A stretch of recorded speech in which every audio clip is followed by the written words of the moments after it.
Good evening dear students. कल Hindi language की book से सेकंड चैप्टर के question answer and exercise complete हो गई थी। आज हिंदी लैंग्वेज की बुक से थर्ड चैप्टर है, चैप्टर नेम है संधि। तो आइए देखें कि संधि किसे कहते हैं। संधि का सामान्य अर्थ होता है मेल या जोड़। जब दो ध्वनियाँ या वर्ण निकट होने के कारण आपस में मिलते हों तो उनके मेल से विकार अर्थात परिवर्तन उत्पन्न होता है। इस विकार अर्थात परिवर्तन को संधि कहा जाता है। अर्थात देखिए, संधि का सामान्य अर्थ होता है मेल या जोड़। जब दो ध्वनियाँ या वर्ण निकट होने के कारण आपस में मिलते हों तो उनके मेल से विकार अर्थात परिवर्तन उत्पन्न होता है। तो इस विकार अर्थात परिवर्तन को ही संधि कहते हैं। अब देखिए, जैसे विद्या प्लस आलय बराबर विद्यालय, तो विद्या के या में बड़ा है और आलय के या में भी बड़ा है, तो बड़ा प्लस बड़ा। ऐसे देखिए, सूर्य प्लस उदय, तो सूर्य के या में छोटा आ है और उदय में छोटा ऊ है, तो छोटा आ और प्लस छोटा ऊ मिलकर ओ हो गया। तो दो समीपवर्ती वर्णों के परस्पर मेल से उत्पन्न होने वाले विकार अर्थात परिवर्तन को संधि कहा जाता है। अब देखिए, संधि विच्छेद। विच्छेद का सामान्य अर्थ होता है अलग करना। जब संधि किए हुए वर्णों को अलग अलग कर दिया जाता है तो उसे संधि विच्छेद कहा जाता है। अर्थात विच्छेद का सामान्य अर्थ होता है अलग करना। जब संधि किए हुए वर्णों को अलग अलग कर दिया जाता है तो उसे संधि विच्छेद कहते हैं। जैसे देखिए, विद्यार्थी, संधि शब्द है हमारा विद्यार्थी, तो हम इसको अलग अलग करेंगे। देखिए, विद्या प्लस अर्थी, अर्थात हमने विद्यार्थी को अलग अलग कर दिया, तो यही अलग अलग करना ही विच्छेद कहलाता है। ऐसे दीपा प्लस अवली, तो दीपावली शब्द था हमारा, हमने उसे अलग अलग कर दिया तो दीप प्लस अवली हो गया, इसे ही विच्छेद।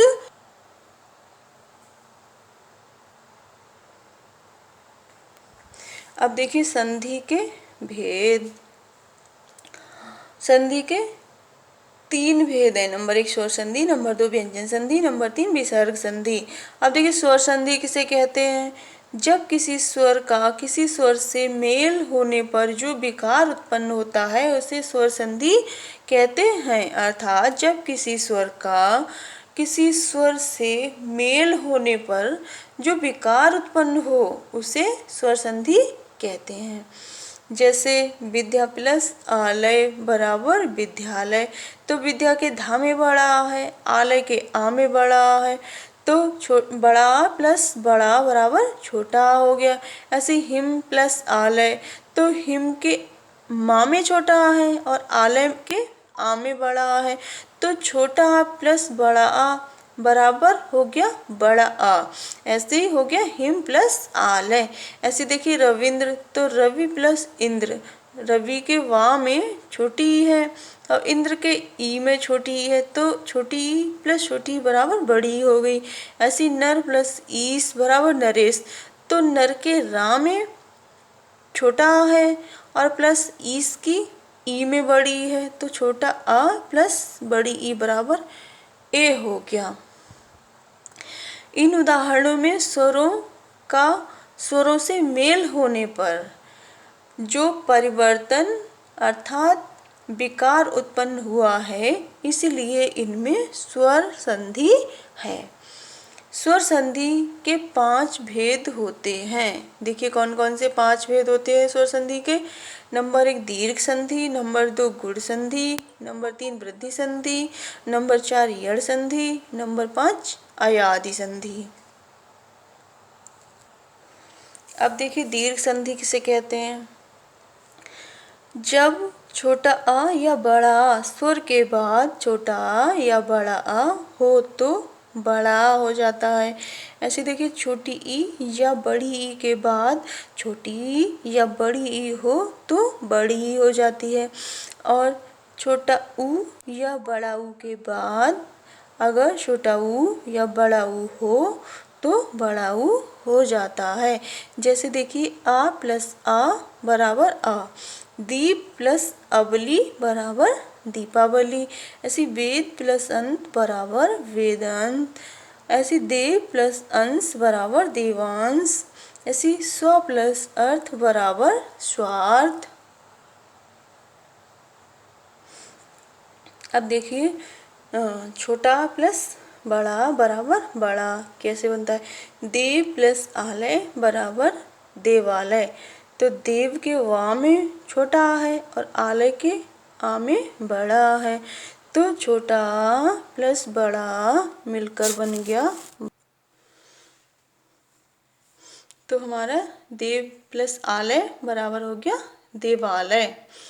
अब देखिए बड़ा प्लस छोटा आ बराबर बड़ा आ, तो विद्या प्लस अर्थी बराबर विद्यार्थी, विद्या के या में बड़ा आ है और अर्थी के आ में छोटा आ है, तो बड़ा आ प्लस छोटा आ बराबर हो गया बड़ा आ।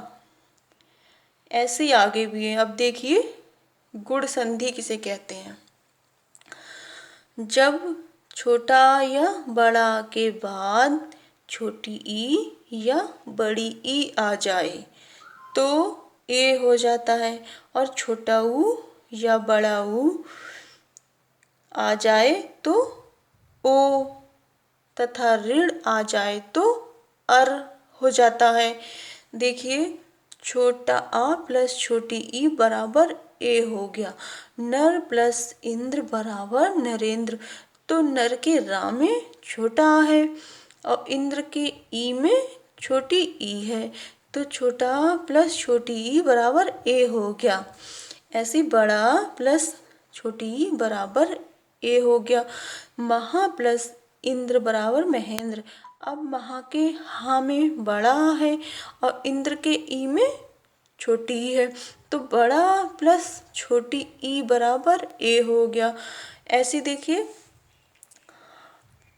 बड़ा प्लस छोटा ऊ बराबर ओ, महा प्लस उत्सव बराबर महोत्सव, तो महा के हा में बड़ा है और उत्सव के ऊ में छोटा ऊ है, तो बड़ा प्लस छोटा ऊ मिलकर ओ हो गया, तो हमारा हो गया महा प्लस उत्सव बराबर महोत्सव। अब ऐसे देखिए बड़ा आ प्लस ऋण बराबर अर, तो महा प्लस ऋषि बराबर महर्षि, महा के हा में बड़ा है और ऋषि के में ऋण है, तो बड़ा आ प्लस ऋण मिलकर अर बन गया, तो महा प्लस ऋषि मिलकर बन गया महर्षि। अब देखिए वृद्धि संधि, जब छोटा या बड़ा के बाद ये या ए आ जाए तो अये, तथा ओ या औ आ जाए तो औ हो जाता है। अब देखिए जैसे छोटा प्लस ए बराबर ए हो गया, एक प्लस एक बराबर एक का एक। अब देखिए एक में जो है का है तो उसमें है छोटा आ, अब दूसरे वाले एक में ए है तो वो ए तो है ही है। अब देखिए छोटा आ प्लस ए मिलकर ए हो गया, तो एक प्लस एक बराबर एक का एक, ऐसी बड़ा प्लस ए बराबर ए हो गया, ए हो गया। अब देखिए तथा प्लस ए बराबर तथैव, तो बड़ा प्लस ए बराबर ए हो गया, तो तथा प्लस ए बराबर तथैव। अब देखिए यड़ संधि, जब छोटी ई या बड़ी ई के बाद कोई भिन्न स्वर आ जाए तो ई तथा बड़ी ई का या हो जाता है। यदि छोटा ऊ या बड़ा ऊ के बाद कोई भिन्न स्वर आ जाए तो वा, तथा ऋण के बाद कोई भिन्न स्वर आ जाए तो रा हो जाता है। जैसे देखिए छोटी ई प्लस छोटा आ बराबर या हो गया। अति प्लस अधिक बराबर अत्यधिक। तो अति के ता में छोटी ई है, अधिक के आ में छोटा आ है, तो फिर छोटी ई प्लस छोटा आ बराबर या हो गया। अति प्लस अधिक बराबर अत्यधिक हो गया। ऐसे छोटी ई प्लस बड़ा आ बराबर या हो गया। इति प्लस आदि बराबर इत्यादि। तो इति में छोटी ई तो है ही है इति के ता में, अब आदि में बड़ा आ है, तो छोटी ई प्लस बड़ा आ मिलकर या हो जाता है। ऐसे ही अब देखिए, बड़ी ई प्लस बड़ा आ बराबर या। देवी प्लस आलय बराबर देव्यालय। तो देवी के वा में बड़ी ई है और आलय के आ में बड़ा आ है, तो बड़ी ई प्लस बड़ा आ बराबर या हो गया। देवी प्लस आलय बराबर देव्यालय। अब देखिए, बड़ी ई प्लस बड़ा ऊ, बड़ी ई प्लस बड़ा ऊ मिलकर यू हो जाता है। अब देखिए, नदी प्लस उर्मी बराबर नद्युर्मी। तो नदी के दा में बड़ी ई है, अब उर्मी में बड़ा ऊ है, तो बड़ी ई प्लस बड़ा ऊ मिलकर यू बन गया। तो नदी प्लस उर्मी मिलकर नदी उर्मी बन गया। ऐसे छोटी ई प्लस ए बराबर ए हो जाता है, तो प्रति प्लस एक बराबर प्रत्येक। तो छोटी ई प्लस ए मिलकर ये हो गया, तो प्रति प्लस एक मिलकर प्रत्येक बन गया। अब छोटा ऊ प्लस बड़ा ऊ बराबर वाह हो जाता है, तो सु प्लस आगत बराबर स्वागत। तो सु में छोटा ऊ है और आगत में बड़ा है, तो छोटा ऊ प्लस बड़ा आ मिलकर वाह हो गया। तो सु प्लस आगत बराबर स्वागत।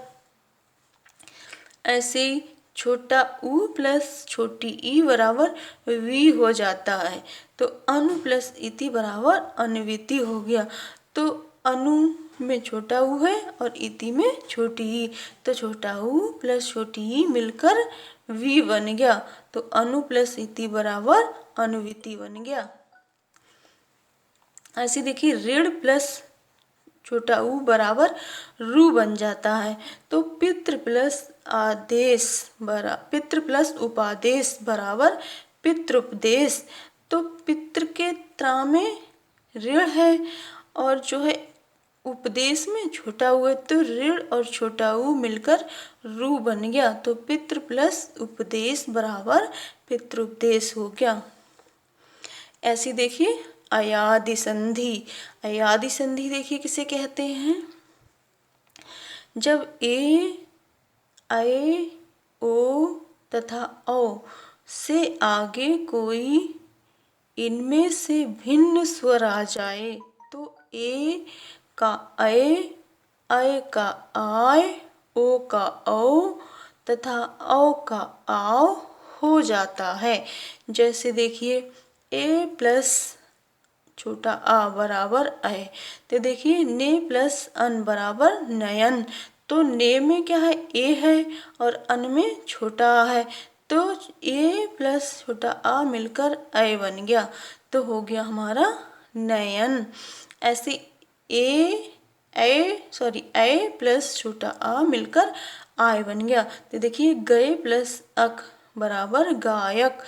तो गए के गा में ऐ है और अक के आ में छोटा आ है, तो ऐ प्लस आ बराबर हो गया आए, तो गए प्लस अक बराबर हो गया गायक। ऐसे चे प्लस अन बराबर चयन, गए प्लस अन बराबर गायन।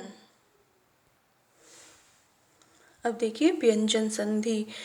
जब किसी व्यंजन के बाद स्वर या व्यंजन के आने से जो विकार या परिवर्तन उत्पन्न होता है, उसे व्यंजन संधि कहते हैं। अर्थात जब किसी व्यंजन के बाद चाहे स्वर आ जाए या व्यंजन आ जाए, तो स्वर या व्यंजन के आने से जो परिवर्तन उत्पन्न होता है, उसे व्यंजन संधि कहते हैं। जैसे देखिए, उत प्लस लेख बराबर उल्लेख। तो उत में ता है आधा और उल्लेख में ला, तो ता प्लस ला बराबर ल हो गया ल। ऐसे ही देखिए सत प्लस जन बराबर सज्जन, तो सत में आधा ता है और जन में जा, तो आधा ता प्लस जा मिलकर बन गया ज। ऐसे ही बड़ा आ प्लस छादन बराबर आच्छादन, तो बड़ा आ तो है, छा में छा है, तो बड़ा आ प्लस छा बराबर हो गया छ। तो व्यंजन संधि को समझने के लिए निम्न प्रकार से अभ्यास किया जा सकता है।